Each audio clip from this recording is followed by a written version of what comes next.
Well, joining me here in the studio, we have Anthony Coley, MSNBC Justice and Legal Affairs analyst. He is former director of the Department of Justice Office of Public Affairs and former senior advisor to Attorney General Merrick Garland. So welcome to you, and it makes you the perfect person, given the fact that you got to know him very well. Give me a sense of what stood out to you from his farewell address. Well, I will tell you, you heard Yamiche here talk a little bit about these attacks. And these attacks are coming from all sides. Merrick Garland has done one thing, is unify Democrats and Republicans against him, right? I will tell you what I saw in my time there, right? I saw him put in place people and processes to both improve the morale of the department that had fallen to record lows during the Trump term. But I also saw him do that to also reassure the American people that facts and law and not politics guide decision making. What's also interesting here is that, like, that sounds noble, what I just said, and it is. How it plays out,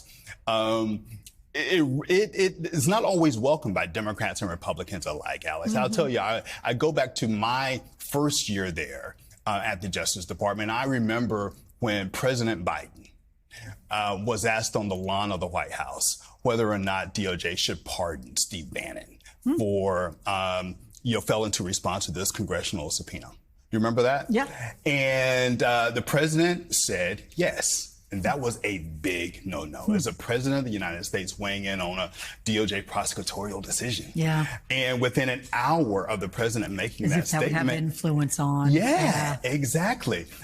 This Justice Department issued a statement, rather terse statement, saying DOJ is going to make its own decisions. And then we could have that same conversation on the multiple side, on the Republican side. But the attacks come from everywhere. Let me get to something you wrote. I read through it very thoroughly, as you can see by my yellow highlighter here. Nice. That being former Florida Attorney General Pam Bondi, who appears to have bipartisan support to win Senate confirmation as the next AG. But you've written about her nomination saying she should not be trusted with the department. Listen, I really want to like this lady. In many ways, she reminds me of Janet Reno. Janet Reno was, of course, the nation's first female attorney general. Pam Bondi was the state of Florida's first female attorney general. They were both state-level prosecutors first for many years, and neither one of them were their president's first choice. But the similarities, Alex, they end right there. On the one hand, Janet Reno, you remember, was fiercely independent of the Clinton White House. Whitewater, Monica Lewinsky, Ken Starr's independent counsel, right? On the flip side, with Pam Bondi, you have somebody who is fiercely loyal. And the reason Trump has chosen her to be Attorney General is because he wants to use the Justice Department to what we all think are inappropriate ends, right? And why is Pam Bondi the one to do this for him? Well, she has a record. She has a record. We remember in November of 2022, she was on the ground in Pennsylvania talking about mass cheating and mass voting that didn't exist. That eroded trust. Right. That absolutely eroded trust. And I think it was disqualifying. That's what I wrote in this piece. Yeah, interesting.